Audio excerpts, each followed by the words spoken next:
सखी सहेली कार्यक्रम सुनने वाले सभी सखियों और सखाओं को मंदाकिनी जोशी और नेहा अगरकर देसाई का नमस्कार। कैसी हो नेहा? मैं बिल्कुल ठीक हूँ। आपको मेरा नमस्कार मंदाकिनी जी। मुझे भी आपका नमस्कार मिल गया है और मेरी तरफ से भी बहुत सारा नमस्कार आप स्वीकार करें। जी बहुत बहुत धन्यवाद आपका। और बताइए कैसी हैं आप? पिछले दिनों काफी त्योहार मना के लौट रही हैं, है ना? कैसा रहा बसंत पंचमी का त्योहार आपके लिए? बहुत अच्छा रहा। बसंत पंचमी का त्योहार भी अच्छा रहा और अभी भी कहीं ना कहीं मैं उसी मूड में हूँ, उसके हूँ। आप मुझे देख सकती होंगी, मैंने पीले वस्त्र पहने हैं। मैं आपको देख रही हूँ, आपके पीले वस्त्रों को भी देख रही हूँ और आपकी सुनहरी आभा को भी देख रही हूँ जो आपके चेहरे में आई हुई है। धन्यवाद धन्यवाद। बसंत ही लग रही हो और तो अच्छा भी लग रहा है आपको देखकर। जी क्या बात है, आपने तारीफ की उसके लिए बहुत बहुत शुक्रिया। तो आज ये हाथ में आप सिक्का लेकर क्यों बैठी है? आज हम ऐसी कुछ बातें करने वाली है मंदाकिनी जी। मैं आपको और हमारे श्रोताओं को बताना चाहती हूँ सिक्के के दो पहलुओं के बारे में। तो अब हमारे श्रोता तो देख नहीं पाएंगे मगर आप देख सकती हैं कि मेरे हाथ में सिक्का है और इसके दोनों तरफ दो पहलू है, एक चित है एक पट है। यानी आप हेड और टेल करने वाली हैं, सिक्का उछालेंगी अभी और देखेंगे कि किसका चित और किसका पट आया है ना? जी बिल्कुल वैसा ही, और इसी बारे में हम आज चर्चा भी करने वाले हैं। इसी के साथ आज हम सखी विशेष में बात करेंगे दीपिका कुमारी जो कि तीरंदाज है उनके बारे में। साथ ही बात करेंगे लघु उद्योगों के लिए जरूरी योजना के बारे में। और ये जो योजना है शायद हमारे श्रोता थोड़ा असमंजस में है। योजना यानी जो हम अपनी घर पे तैयारी करते हैं उन योजना की हम बात कर रहे हैं कि अगर हम कोई बिजनेस स्टार्ट करना है, कोई छोटा सा बिजनेस, कुटीर उद्योग धंधे की बात जिसे हम घर से कर रहे हैं या ऐसे कुछ, तो उसके लिए हमें अपनी क्या योजना बनानी चाहिए, किस तरह प्लानिंग स्ट्रेटेजी जिसे कहते हैं वो किस तरह। और उन्हें ये भी बताना होगा या श्रोता लिख भी सकते हैं अपने अनुभव अगर कोई जुड़ा हुआ है लघु कुटीर उद्योग धंधों से, कि क्या उन्होंने कोई लोन लिया या उसके लिए पैसे की व्यवस्था कैसे की या घर पर किस तरह से कुटीर उद्योग को शुरू किया, छोटे छोटे स्तर पर उन्होंने अपना उद्योग शुरू किया और अब जाकर वो बहुत बड़े व्यवसाय में तब्दील हो गया है। तो ये बात भी वो साझा कर सकते हैं। बिल्कुल, हमारे श्रोता अपना अनुभव भी बता सकते हैं और अगर वो किसी इस तरह की कोई प्लानिंग उनके दिमाग में है या किस तरह उन्होंने प्लानिंग की है वो बता सकते हैं। जी, तो इन्हीं सब की बात होगी और आखिर में बात होगी व्यंजनों की। बिल्कुल, आज क्या बनाने वाली हैं आप? आज हम तिल और गुड़ के व्यंजन बताएंगे। क्योंकि ठंडी का समय अभी भी चल ही रहा है, ठंड है, तो तिल और गुड़ दोनों ही हमारे तासीर को गर्म करते हैं। जी बिल्कुल, तो तिल और गुड़ की पापड़ी है, तिल और गुड़ के लड्डू हैं जी, और बहुत सारी रोटी है, बर्फी है। तो हमारे श्रोता लिखें, हम उन्हें सेगमेंट देते हैं कि वो अपनी लेखनी से हम तक अपने जो विचार हैं कैसे पहुंचाते हैं, कि तिल और गुड़ से वो क्या क्या रेसिपीज बनाते हैं और वो हमारे स्वास्थ्य के लिए किस तरह से फायदेमंद है। जी। तो हमें इंतजार रहेगा उनके गुड़ और पापड़ की रेसिपीज का। तो फिलहाल एक गीत सुन लिया जाए या पहले बातचीत करेंगे सिक्के पर? क्यों ना। ये सिक्का जो है, पैसों की बात है कि सिक्का है, ये एक ऐसी चीज है कि जो हर किसी को आकर्षित करती है।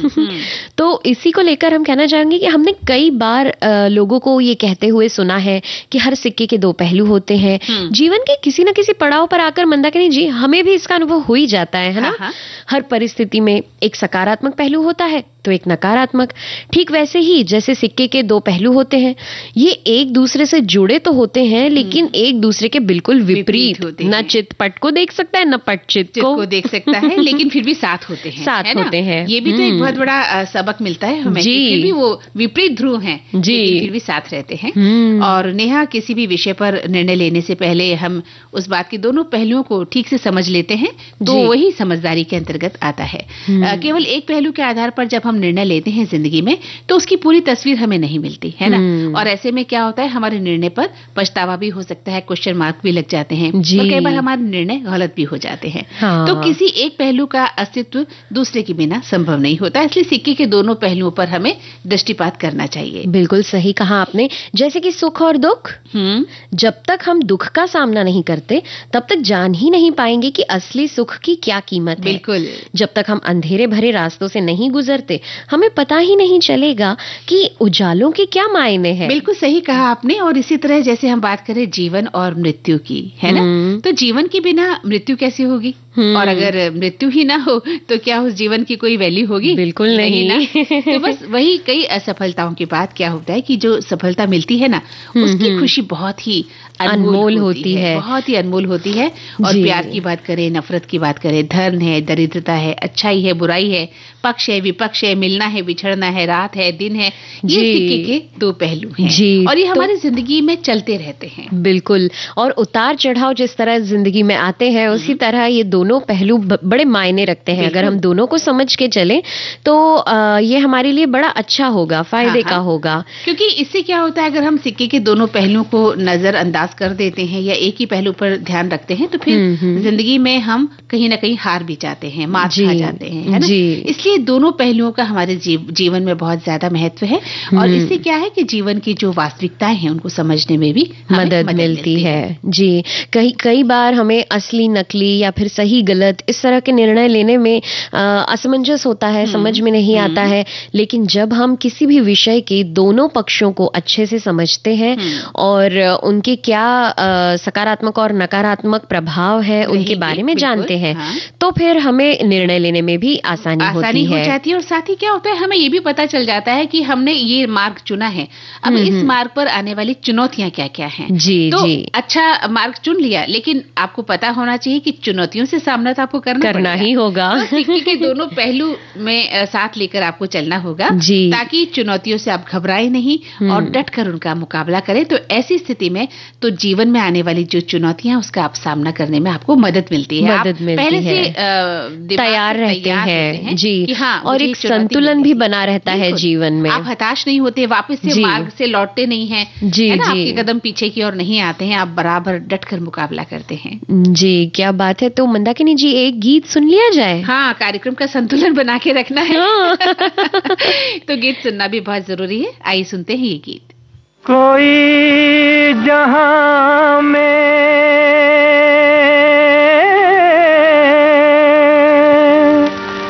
हमारी तरह गरीब न हो,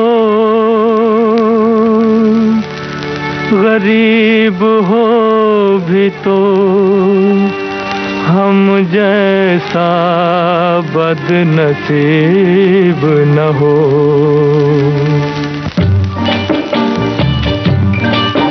एक पैसा दे दे, एक पैसा दे दे, ओ बाबू, ओ बाबू, ओ जाने वाले बाबू, एक पैसा दे दे।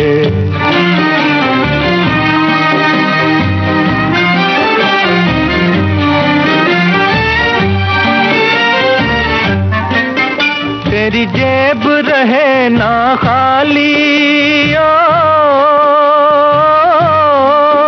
तेरी जेब रहे ना खाली, तेरी रोज मने दिवाली, दिवाली।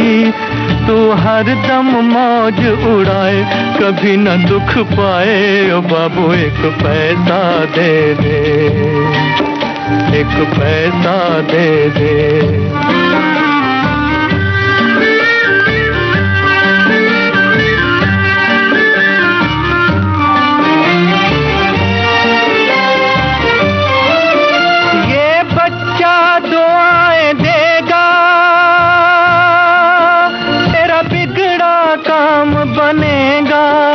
इसे रातों नींद नहीं आए, भूख तड़पाए, ओ बाबू एक पैसा दे दे, एक पैसा दे दे।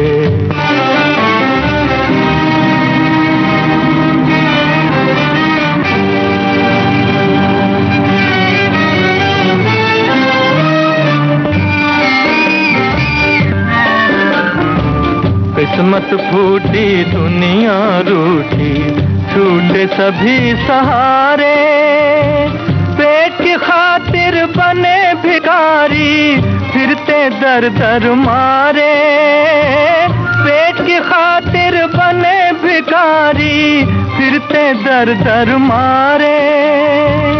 आँख से अंधा बापू मेरा, आँख से अंधा बापू मेरा, पग पग ठोकर खाए, चला नहीं जाए। ओ बाबू एक पैसा दे दे, एक पैसा दे दे। ओ बाबू, ओ बाबू, ओ जाने वाले बाबू, एक पैसा दे दे, एक पैसा दे दे। तो मंदाकिनी जी, पैसे की बात हो रही है, सिक्के के दो पहलुओं की बात हो रही है। हाँ। तो हमारे श्रोताओं ने भी बड़ी अच्छी अच्छी टिप्पणियां लिखी हैं। हाँ, बिल्कुल, पढ़िए ना। एक श्रोता लिखते हैं, सिक्के के दो पहलू का मतलब हर चीज के सकारात्मक और नकारात्मक पहलू होते हैं। जिंदगी की हर परिस्थिति में ये दो पहलू होते ही हैं। आर्थिक, इन्होंने मुहावरे का इस्तेमाल करके भी बताया है कि आर्थिक और राजनीतिक सुधार एक ही सिक्के के दो पहलू हैं। सुख और दुख अलग अलग स्थितियां नहीं, बल्कि एक ही सिक्के के दो पहलू हैं। धूप और छाया एक ही सिक्के के दो पहलू हैं। इस मुहावरे का मतलब ये भी है कि किसी निर्णय पर पहुंचने से पहले दोनों पहलुओं को ध्यान में रखना चाहिए। केवल एक पहलू के आधार पर निर्णय लेने से संपूर्ण तस्वीर नहीं मिलती, जैसा कि हम भी हमारे श्रोताओं से अभी कह रहे थे कि जी, बाद में हमें पछताना पड़ता है कि हमने सिक्के के दोनों पहलू नहीं जाने। एक श्रोता का लिखना है कि जैसे सिक्के के दो पहलू होते हैं, हेड और टेल, जिसे हिंदी में हम चित और पट भी कहते हैं, तो इसे यूं समझा जा सकता है कि एक स्थिति को या परिस्थिति को देखने या उसे निपटने के अलग अलग तरीके हो सकते हैं। इस प्रकार सुख और दुख सिक्के के दो पहलू हैं। सफलता विफलता, अमीरी गरीबी, रोजगार बेरोजगार। और मजेदार बात यह है कि सिक्के के दोनों पहलू एक दूसरे के बिना अधूरे होते हैं। हम किसी एक बात को सकारात्मक ढंग से भी देखते हैं और नकारात्मक ढंग से भी सोचते हैं, पर हमारी ये सोच पर निर्भर करता है। और एक श्रोता लिखते हैं, सिक्के के दो पहलू सत्य और झूठ। सत्य और झूठ दोनों समाज में मौजूद रहते हैं। हर चीज को तर्क और विवेक के आधार पर समझना जरूरी होता है। कई बार दिल और दिमाग दोनों अलग अलग निर्णय होते हैं, तब काफी कंफ्यूजन होता है कि क्या करें, और वो भी एक परीक्षा की घड़ी है। खासकर जब शादी के लिए कुछ निर्णय करना हो, तब सब युवा युवती को समझ नहीं आता कि क्या करना सही है। बिल्कुल सही कहा। और एक श्रोता लिखते हैं कि बच्चे एक सिक्के को उछालकर हेड एंड टेल खेलते हैं। हमारे क्रिकेटर्स भी यही करते हैं। जिनका पक्ष आ जाता है वो खुश हो जाते हैं, जिनका नहीं आता वो थोड़े मायूस हो जाते हैं। यानी एक पक्ष सुख का, एक पक्ष दुख का। और हर अंधेरी रात के बाद चमकते सूर्य का उदय होता है, ये बात भी हमें ध्यान रखनी चाहिए। तो सुख के बाद दुख है, दुख के बाद सुख है, और अगर सुख ही सुख होगा तो दुख, और खाली दुख ही दुख होगा तो जीवन जीना भी असंभव हो जाता है। तो दुख में भी छोटी छोटी खुशियां छुपी होती हैं और सुख में भी छोटे छोटे दुख छिपे रहते हैं। यही सिक्के के दो पहलू हैं। एक श्रोता लिखते हैं, कभी कभी जल्दबाजी में कोई निर्णय दे देते हैं जो गलत होते हैं। बाद में जब कोई टोक देता है तब हमें अपनी गलती का एहसास होता है। हर सिक्के के दो पहलू हैं और हमने तत्काल फैसला दे दिया जो गलत हो गया। इस तरह जीवन जीने में हमारे हर काम करने के पहले उसके लाभ हानि के बारे में अनुमान करना जरूरी है। इसमें भी वही सिक्के के दो पहलू वाली बात लागू होती है।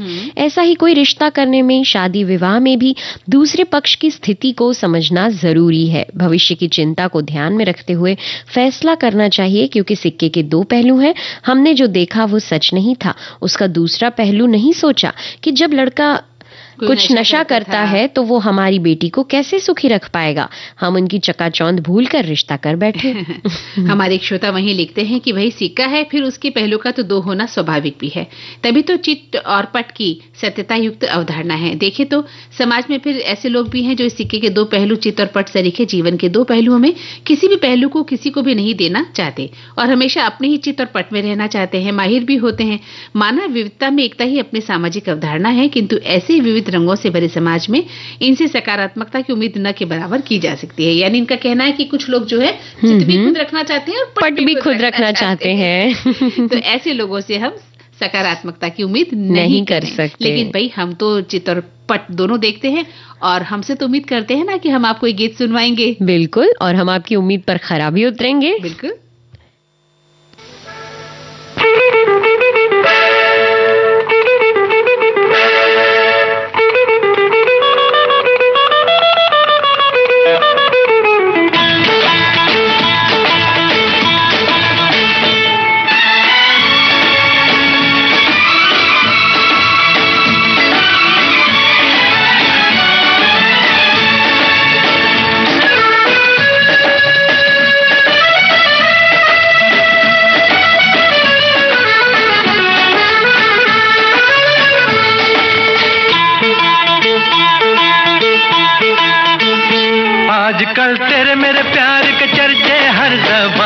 पर।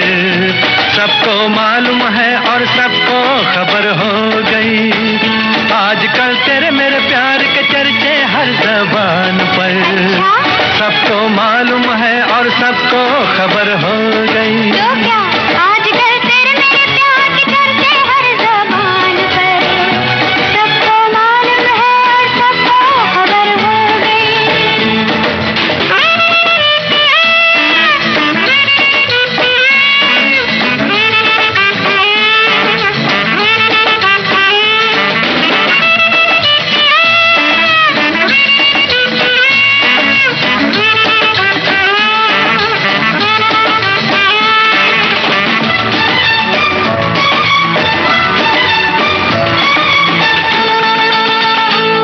हमने तो प्यार में ऐसा काम कर लिया, प्यार की राह में अपना नाम कर लिया। हमने तो प्यार में ऐसा काम कर लिया, प्यार की राह में अपना नाम कर लिया, प्यार की राह में अपना नाम कर लिया। आजकल तेरे मेरे प्यार के चर्चे हर ज़बान पर। अच्छा, सबको मालूम है और सबको खबर हो गई, तो क्या आजकल तेरे मेरे प्यार के चर्चे हर ज़बान पर। सबको मालूम है और सबको खबर हो गई।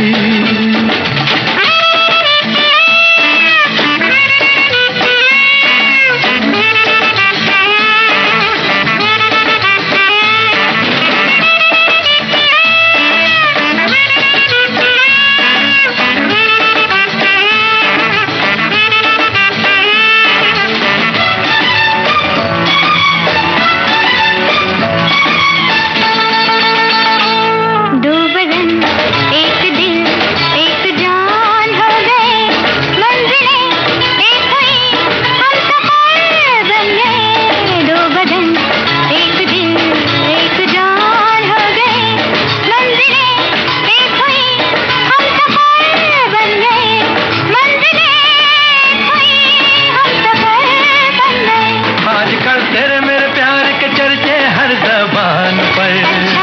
सबको मालूम है और सबको खबर हो गई, तो क्या आजकल तेरे मेरे प्यार के चर्चे हर ज़बान पर। सबको मालूम है और सबको खबर हो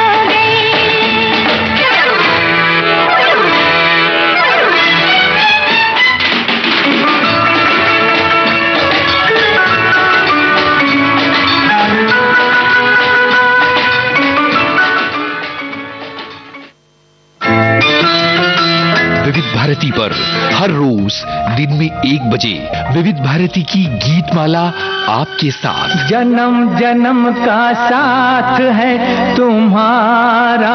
इस कार्यक्रम में हर पायदान पर होगी आपकी भागीदारी। हम और तुम, तो हम और आप पिरोएंगे गीतों की इस माला के मोती साथ साथ। हम साथ साथ हैं। जुड़े रहिए हमारे साथ विविध भारती के फेसबुक पेज पर। विविध भारती की गीत माला हर रोज दिन में 1 बजे। विविध भारती, आपका जीवन संगीत। तो सखी सहेली कार्यक्रम आप सुन रहे हैं विविध भारती से। और जैसे कि हमने आपको बताया कि आप अभी जो अगला हमारा विषय है वो है सखी विशेष, यानी कि दीपिका कुमारी जी पे। तो इस पर अब हम बातचीत करने वाले हैं। दीपिका कुमारी भारत की एक प्रतिभाशाली तीरंदाज है जिन्होंने अंतर्राष्ट्रीय स्तर पर भी अपनी प्रतिभा का प्रदर्शन किया है। उनकी कहानी भारत के हर एक व्यक्ति के लिए प्रेरणा है। उन्हें भारतीय तीरंदाजी की शान कहना कोई अतिशयोक्ति नहीं होगी। बिल्कुल सही कहा नेहा आपने। दीपिका की बात हम कर रहे हैं तो इनका जन्म 13 जून 1994 को झारखंड के रांची में हुआ था और इनके पिता शिव नारायण महतो एक ऑटो चालक और मां गीता महतो एक मेडिकल कॉलेज में नर्स थी। और दीपिका को तीरंदाजी का शौक बचपन से ही था तो उन्होंने तीरंदाजी सीखना शुरू किया। जी, और मंदाकिनी जी, दीपिका ने अपने पिता के साथ तीरंदाजी का अभ्यास शुरू किया था। उनकी प्रतिभा को देखते हुए पिता ने बेटी को प्रशिक्षण दिलाने का फैसला लिया और झारखंड की एक अकादमी में दाखिला लेने के बाद दीपिका ने प्रशिक्षकों के मार्गदर्शन में तीरंदाजी का अभ्यास किया। बिल्कुल, तो कहते हैं कि अभ्यास का जो फल है वो कभी बेकार नहीं जाता है। आप मेहनत करते हैं तो मेहनत का फल हमेशा मिलता है। जी। दीपिका कुमारी ने भी कई अंतर्राष्ट्रीय प्रतियोगिताओं में भाग लिया और कई पदक उन्होंने जीते अथक मेहनत के बाद। और उनकी उपलब्धियों की अगर हम बात करें ना तो 2010 में उन्होंने एशियाई खेलों में स्वर्ण पदक जीता और 2012 की बात करें तो उन्होंने लंदन ओलंपिक में भाग लिया और 2013 में उन्होंने विश्व तीरंदाजी चैंपियनशिप में भी रजत पदक जीता। जी, और 2016 में उन्होंने रियो ओलंपिक में भाग लिया। इसके अलावा उन्हें अपनी इस तीरंदाजी की प्रतिभा के लिए कई पुरस्कार और सम्मान भी मिले। साल 2012 में उन्हें अर्जुन पुरस्कार से सम्मानित किया गया।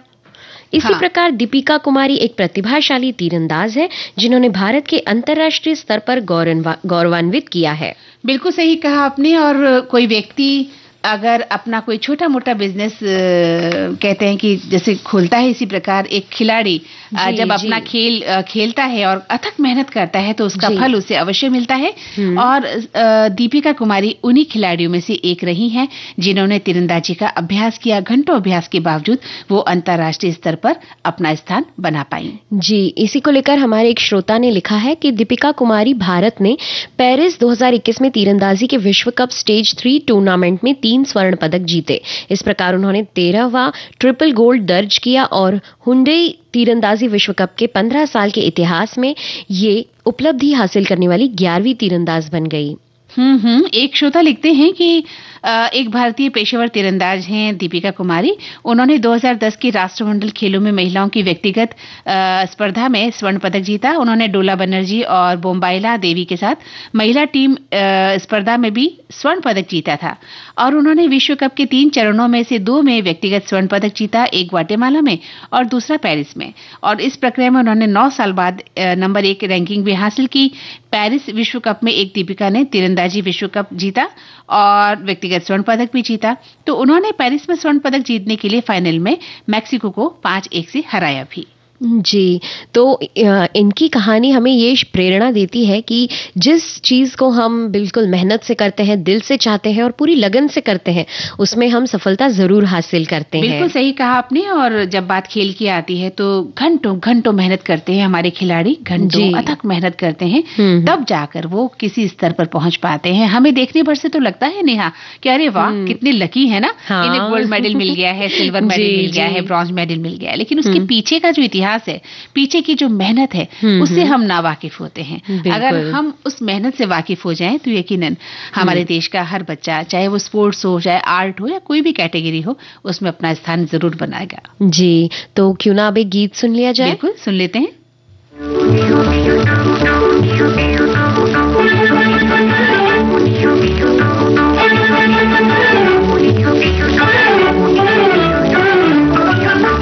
तीर चला के गोरी बिजली गिरा के मुहे छोड़ के अकेली कहाँ जाए रे।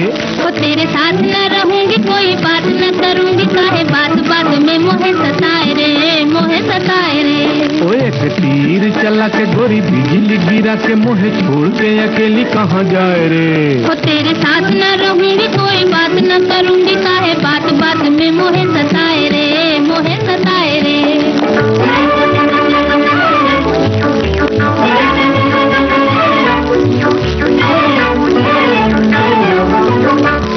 देखो जी देखो जी देखो देखो जी, क्या मेरा नर्म कलेजा टूट जाएगा। भला होगा मेरा पीछा छूट जाएगा, होए छूट जाएगा। वो मेरा नर्म कलेजा टूट जाएगा। भला होगा मेरा पीछा छूट जाएगा, होए छूट जाएगा। अरे सुन तो, ऐसे बालम को सताना नहीं अच्छा जी, वो सोते शेर को जगाना नहीं अच्छा जी। शेर?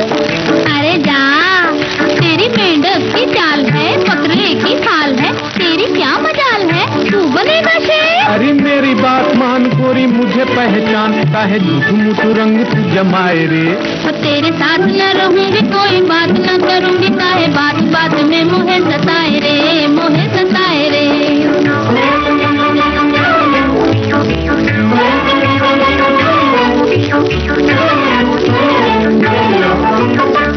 सुनो जी सुनो जी सुनो सुनो जी,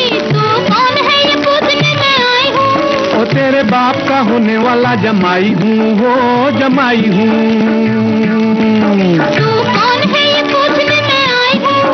तेरे बाप का होने वाला जमाई हूँ, हो जमाई हूँ। अरे जा चल हट, तेरी बात में क्या माल है, बड़ी दूर अभी तेरी ससुराल है। अच्छा देखता हूँ गोरी आज तेरी सीना जोरी, तू कब तक अकड़ निभाए रे। ओ तेरे साथ न रहूंगी, कोई बात न करूंगी, काहे बात बात में मोहे सताए रे, मोहे सताए रे। नहीं मानेगी, नहीं मानेगी, नहीं मानेगी तो मैं भी मर जाऊंगा। अच्छा होगा। दिन रात भूत बन के सताऊंगा, ओ दिन रात भूत बन के सताऊंगा, सताऊंगा, सताऊंगा।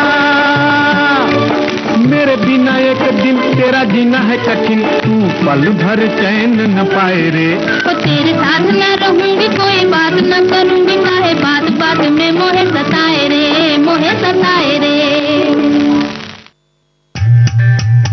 विविध भारती पर धूम मचा रहा है हेलो फरमाइश। मुद्दत से दूर थे तुम हम, एक जमाने के बाद मिलना अच्छा लगा। जब से ये प्रोग्राम बंद हुए थे ना, सब लोग चर्चाएं करते थे कि विविध भारती से कब प्रोग्राम चालू होंगे। हम लोगों को अब सफलता मिली है तो हमें बहुत खुशी है सर। श्रोताओं की पहली पसंद, पहला प्यार होता है ना, फोन इन प्रोग्राम होता है कि अपनी आवाज करोड़ों लोगों तक पहुंचे, और एक ऐसा रेडियो स्टेशन विविध भारती है कि आवाज श्रोताओं के कानों में गूंजती है। आपको बता दें, हेलो फरमाइश कार्यक्रम के लिए आप भी कर सकते हैं फोन कॉल। रिकॉर्डिंग बुधवार को दिन में 11 बजे से लेकर 1 बजे के बीच, हेलो फरमाइश कार्यक्रम का प्रसारण मंगलवार और गुरुवार को शाम 4 बजे, पुनः प्रसारण बुधवार और शुक्रवार को दिन में 10 बजे विविध भारती पर। हेलो फरमाइश। हाँ तो नेहा, हमारा अगला जो सेगमेंट होगा वो लघु उद्योगों पर बात करने के लिए होगा कि जो हमारे श्रोता घर में कुटीर उद्योग शुरू करते हैं, लघु उद्योग, उनके बारे में वो अपने विचार हमें लिखें, हमें उनके विचारों का इंतजार है। और बात हमने कही थी तिल और गुड़ की, तो तिल और गुड़ पर हमारे श्रोता हमें लिखना शुरू कर चुके हैं और हम उम्मीद करते हैं कि लोग अलग अलग तरीके से गुड़ और तिल के व्यंजन बनाते होंगे, तो हमें भी इस स्वाद से रूबरू जरूर करवाए कि किस तरह से आप। कई टिप्पणियां तो हमारी आने भी लगी हैं। हाँ बिल्कुल, कई टिप्पणियां आ गई हैं और आने वाली हैं, अभी श्रोता लिख रहे हैं। तो एक अंतराल लेने का समय आ गया है। जी बिल्कुल, अंतराल के बाद हम फिर से हाजिर होंगे।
सखी सहेली कार्यक्रम में एक बार फिर हमारे सभी श्रोताओं का और मंदाकिनी जी आपका भी बहुत बहुत स्वागत है। स्वागत तो आपका भी है नेहा इस कार्यक्रम में।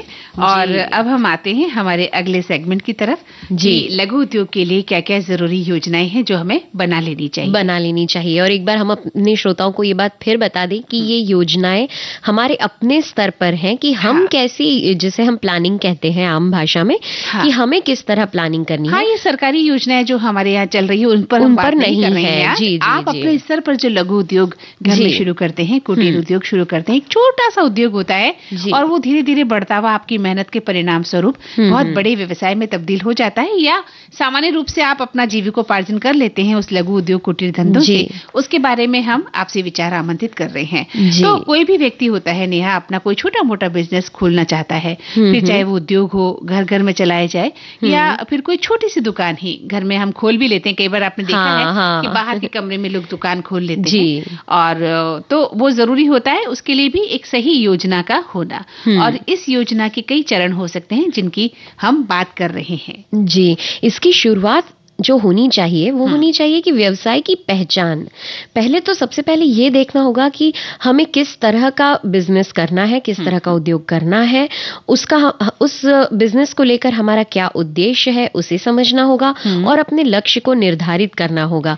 किसी भी चीज की शुरुआत करने के लिए पहले उसे समझना जरूरी है कि आप क्या खोलना चाहते हैं, आप क्या बेचना चाहते हैं, क्या आप किस तरह का बिजनेस चला सकते हैं, आपकी रुचि किस बिजनेस में है ना, ये सारी बातें आपको ख्याल में रखनी होगी। इसके अलावा आपको ये देखना होगा कि आप किस तरह की रणनीति तैयार कर सकते हैं, यानी व्यावसायिक योजना बनाएं जिसमें आपके उद्योग की रणनीति शामिल हो, और साथ ही बाजार की समीक्षा देखें कि अपने उत्पाद के लिए बाजार की समीक्षा करें आप कि अपने प्रतिद्वंदी जो बाजार में उसी तरह का जो रोजगार चला रहे हैं उनको जानना भी आपके लिए जरूरी है। मान लीजिए आप घर में एक छोटी सी दुकान खोल रहे हैं किराने की, लेकिन 2 घर छोड़कर कोई किराने की दुकान ऑलरेडी खुली हुई है, तो आपको समझना होगा कि मैं बिल्कुल वैसी ही दुकान खोलने जा रहा हूं, तो क्या मैं उस दुकान को चलाने में सक्सेस हो पाऊंगा।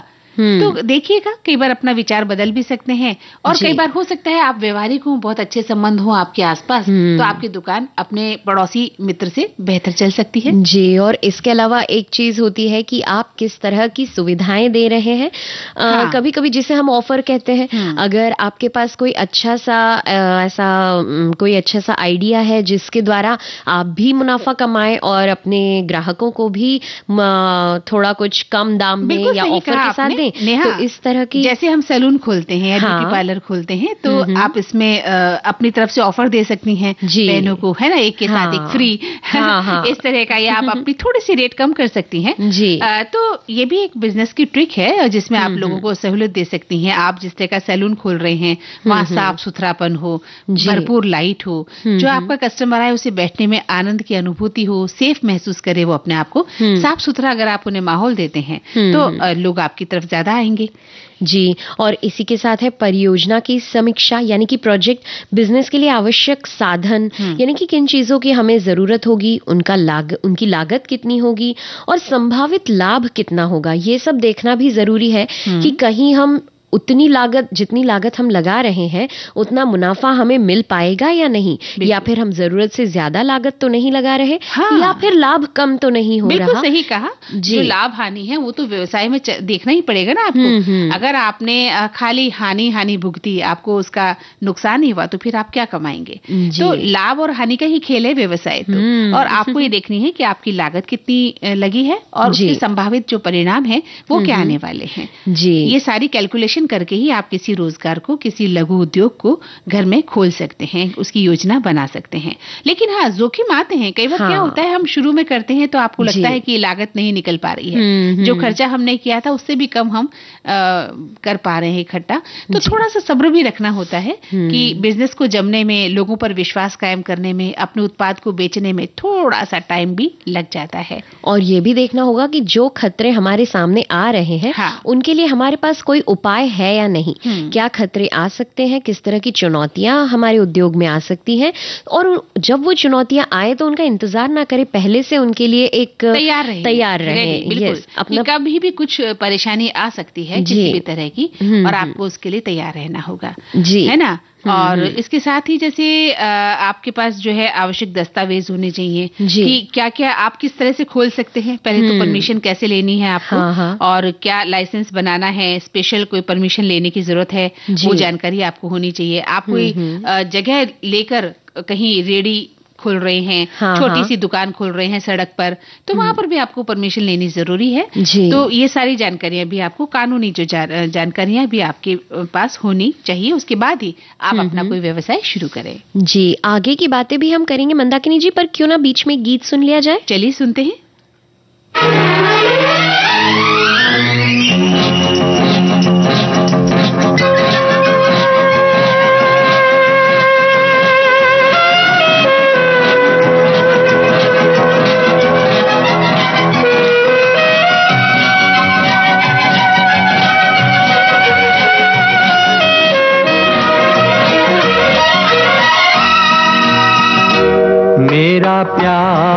भी तू है, ये बहार भी तू है, तू ही नजरों में जाने तमन्ना, तू ही नजारों में। मेरा प्यार भी तू है, ये बहार भी तू है, तू ही नजरों में जाने तमन्ना, तू ही नजारों में, नजारों में।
तो हम लघु उद्योगों की बात कर रहे थे मंदाकिनी जी। बिल्कुल।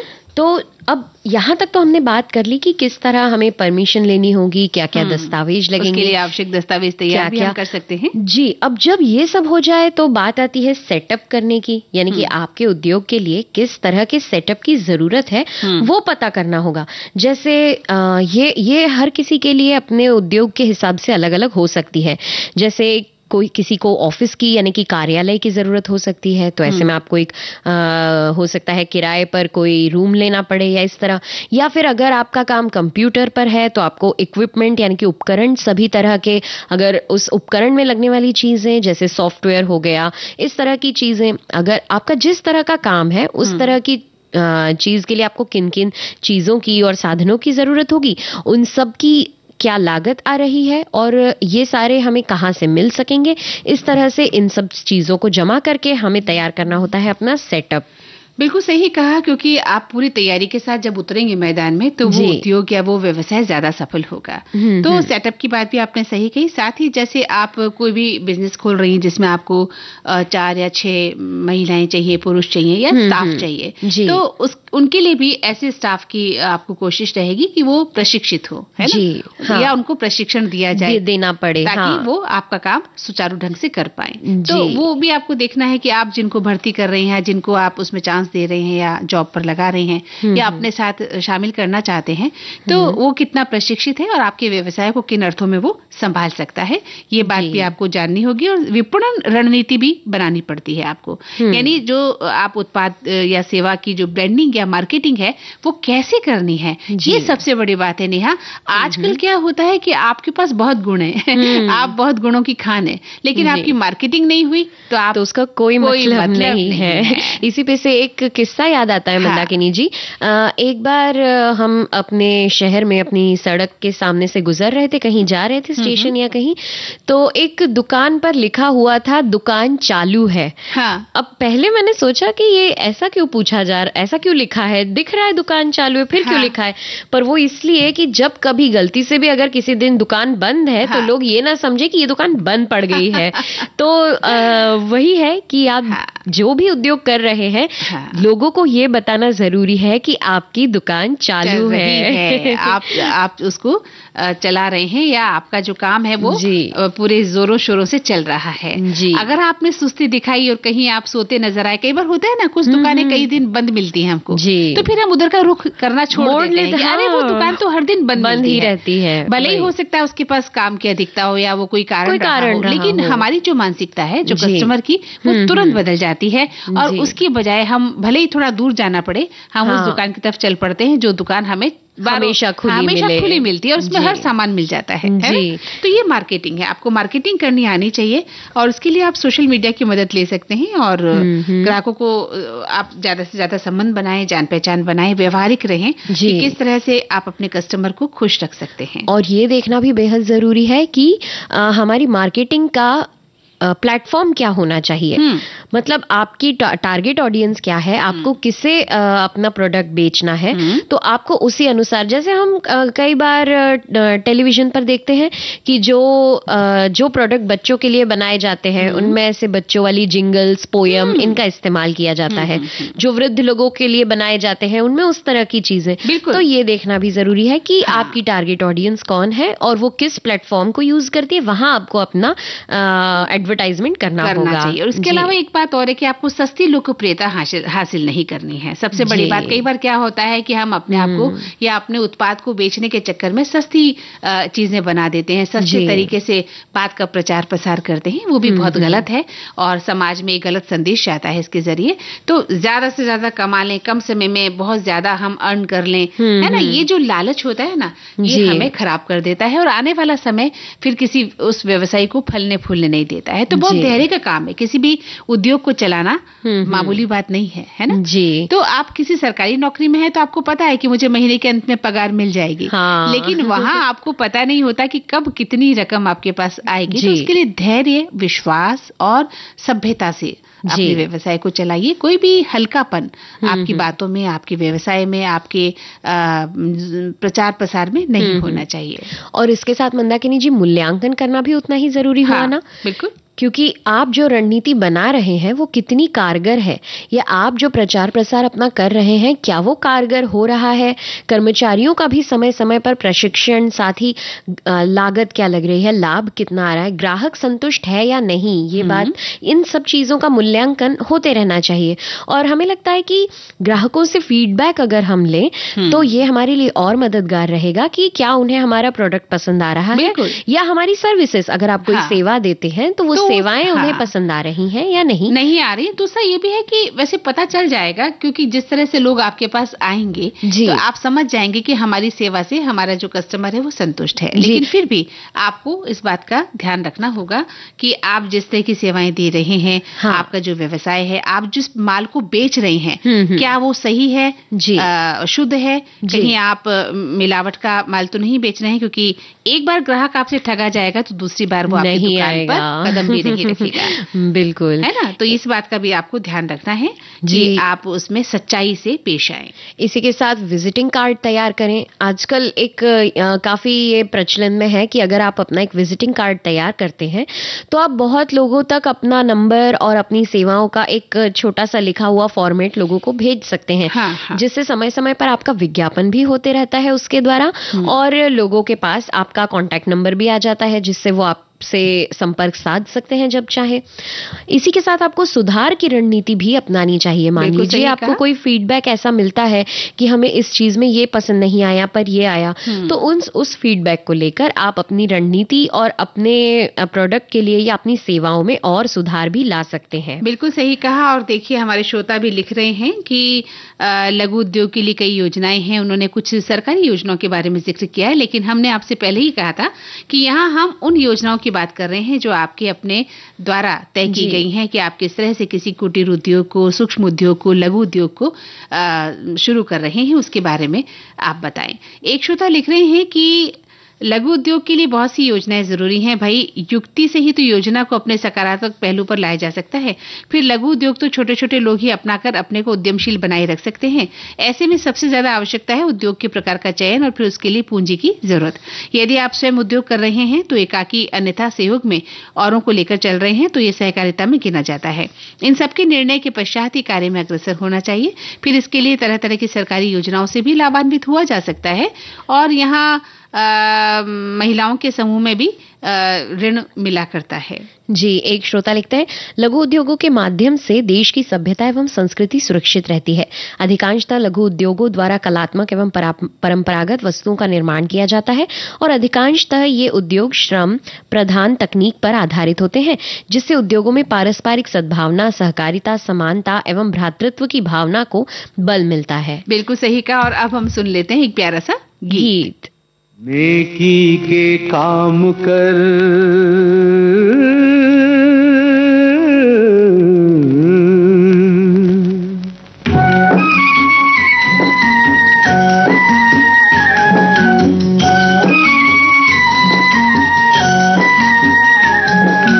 नेकी के काम कर, जिंदगी यही है, बंदों से प्यार कर, बंदगी यही है। नेकी के काम कर, जिंदगी यही है, बंदों से प्यार कर, बंदगी यही है। नेकी के काम कर।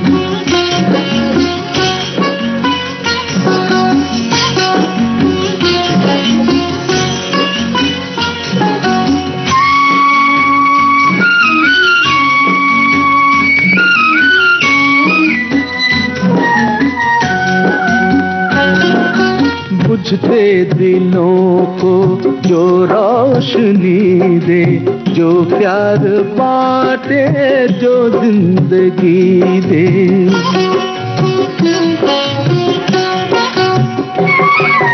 बुझते दिलों को जो रोशनी दे, जो प्यार बांटे, जो जिंदगी दे। वो आदमी है, वो देवता है, तू फर्ज अपना क्यों भूला हुआ है। नेकी के काम कर, जिंदगी यही है, बंदों से प्यार कर, बंदगी यही है। नेकी के काम कर।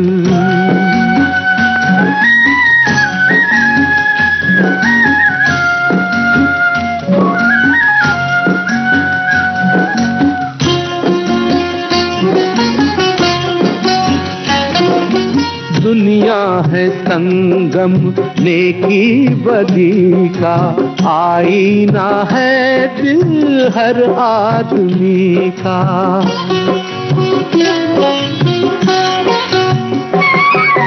दुनिया है संगम नेकी बदी का, आईना है दिल हर आदमी का। कोई नहीं है दुश्मन किसी का, तू खुद ही दुश्मन है अपनी खुशी का। नेकी के काम कर जिंदगी यही। भाई नेहा, इस समय तो नेकी का काम ये है कि आप मुझे तिल और गुड़ के लड्डू खिला दें। सही बात कही आपने। भाई देखिए, कार्यक्रम के शुरू में आपने कह दिया था कि तिल और गुड़ के लड्डू या रेसिपी हम बनाएंगे, और अब देखिए कार्यक्रम के आखिरी सोपान तक हम आ गए हैं, तो अब तो इच्छा होगी ना तिल और गुड़ के व्यंजनों को खाने की। सही कहा आपने, और हमारे श्रोताओं ने लिख के भेजी भी है बहुत अच्छी रेसिपी। जरा देखो। हमारे श्रोता लिखते हैं कि एक कटोरी में सीके हुए तिल दरदरा पीस लें, एक कटोरी गुड़, एक चम्मच घी, चुटकी भर सोडा। अब विधि क्या रहेगी? तिल को भूनकर दरदरा कर लें। एक कटोरी में गुड़ लें, कढ़ाई में डालकर मध्यम आंच पर पिघलने तक चलाते रहें। जब अच्छे से गुड़ पिघल जाए तब इसमें एक चुटकी खाने वाला सोडा और एक चम्मच घी डालकर अच्छे से मिलाएं। अब इसमें तिल्ली डाल दें और कुनकुना होने पर लड्डू बना लें। तिल्ली खाने से कई फायदे होते हैं। तिल में कैल्शियम, मैग्नीशियम जैसे कई लवण पाए जाते हैं। तिल में एंटीऑक्सीडेंट भी भरपूर मात्रा में होते हैं। तिल खाने से हड्डियां मजबूत होती हैं, पाचन बेहतर होता है और ब्लड शुगर कंट्रोल में रहता है, इसलिए इसे जरूर खाना चाहिए। बिल्कुल। हमारे एक श्रोता लिखते हैं कि तिल को कढ़ाई में सूखा भूनकर ठंडा होने पर मिक्सी में दरदरा पीस लें। फिर कढ़ाई में तेल के बराबर का अपने हिसाब से ज्यादा या कम करके गुड़ लेकर उसे कढ़ाई में देसी घी गर्म करके उसमें गुड़ डाल दें।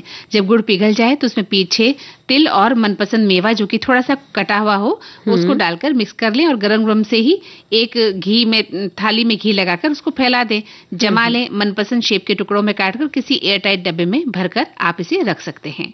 एक श्रोता लिखते हैं, तिल और गुड़ के व्यंजन, भाई आजकल इस प्रकार के व्यंजनों का उपयोग मौसम के अनुकूल है और उनके गर्म तासीर से ठंड के मौसम में राहत मिलती है।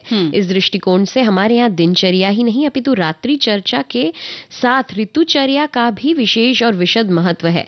स्वस्थ वृत्त में इनके वर्णन है। स्वस्थ रहने हेतु इनके अनुपालन में रहते रहना चाहिए और एक को अपेक्षित है। फिर इस मौसम में नया गुड़ बाजार में उपलब्ध होता है और सफेद सा काले तिल के लड्डू, तिलवा, गजक, रेवड़ी आदि भी लाभदायक। बिल्कुल। एक श्रोता लिखते हैं कि हालांकि मकर संक्रांति समाप्त हो गई है, फिर भी तिल और गुड़ की जब बात चली है तो मुंह में पानी आ जाना लाजिमी है।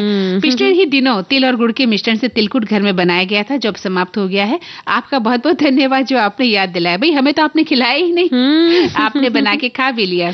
और अभी थोड़ी ठंड बाकी है, आप फिर से भी बना सकते हैं। और क्या, मकर संक्रांति का क्या है, आप हमें खिलाएंगे, हम मकर संक्रांति को फिर से याद कर लेंगे।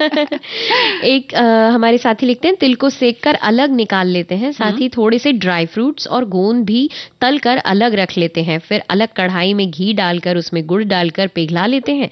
सिके हुए तिल को मिक्सी में हल्का दरदरा पीस कर पिघले हुए गुड़ में पिसे हुए तिल एवं सभी ड्राई फ्रूट्स और गोंद डालकर सभी को मिलाकर हाथों में घी लगाकर तिल के मिश्रण को गोल गोल करके लड्डू बांध लेते हैं। भाई ये तो इन्होंने सही कहा कि हाथों में तेल या घी जरूर लगा लें ताकि आपके हाथों में चिकटे नहीं, ज्यादा चिपचिप ना हो, तो उसमें लड्डुओं का शेप भी अच्छा आएगा।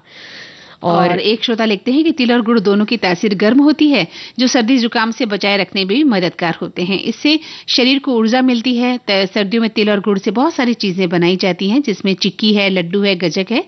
गुड़ और तिल के व्यंजन, गुड़ के लड्डू, तिल के लड्डू, गुड़ की दुखी भी बनती है। साथ में हमारे यहाँ कहीं देखा था कि मसाला अच्छा भी बनाए जाते हैं। गुरमीत, कई तरह की शॉप्स के नाम इन्होंने लिखे हैं, वहां पर ये भी बनाया जाता है। जी। एक साथी लिखते हैं, चावल के आटे में या गेहूं के आटे में बना सकते हैं। सर्दियों में चावल के आटे में ही बनाए जाते हैं। तिल को सूखा भून लें, दरदरा पीस लें, गुड़ को बारीक घीस कर मिला दे, गर्म पानी के साथ चावल का आटा तैयार करें। अब तिल गुड़ के भरावन को चावल के आटे की कटोरी नुमा लोई में भरकर इसे गोल या चटपटा कर भाप में पका लें। आप गेहूं के आटे में आप इसके पराठे भी सेक सकते हैं।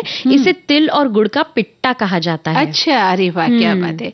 एक श्रोता लिखते हैं कि तिल और गुड़ दोनों की तासीर गर्म होती है और दोनों में ही कई प्रकार के पोषक तत्व और औषधि गुण होते हैं, जो न सिर्फ सर्दियों में शरीर को प्राकृतिक रूप से गर्म रखते हैं, बल्कि शरीर को कई रोगों से बचाने में मदद करते हैं। तिल और गुड़ के साथ सेवन से लाभ भी होता है और इनका सेवन न सिर्फ सेहत और सौंदर्य को बढ़ाता है, साथ ही शरीर के मेटाबॉलिज्म को भी बेहतर करता है, जिससे न सिर्फ सर्दी, खांसी, फ्लू जैसे मौसमी संक्रमणों के प्रभाव से हमें बचाव होता है, बल्कि कई गंभीर बीमारियों से भी हमें उसकी मतलब कम हम बच पाते हैं उन बीमारियों से। और अब तिल और गुड़ की बातें तो हो गई, एक गीत सुन लिया जाए। बिल्कुल, मीठा।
तो नेहा, कार्यक्रम अब हमें यहीं समेटना होगा, क्योंकि जो समय है वो इजाजत नहीं दे रहा है कि हम इस गीत को आगे तक बढ़ाएं। जी जी, अब हम अपने श्रोताओं से इजाजत लेते हैं।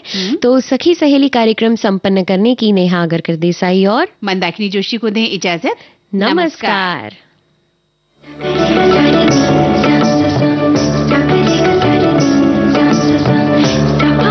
इस कार्यक्रम की प्रस्तुतकर्ता है अनुश्री पाठक। सखी सहेली।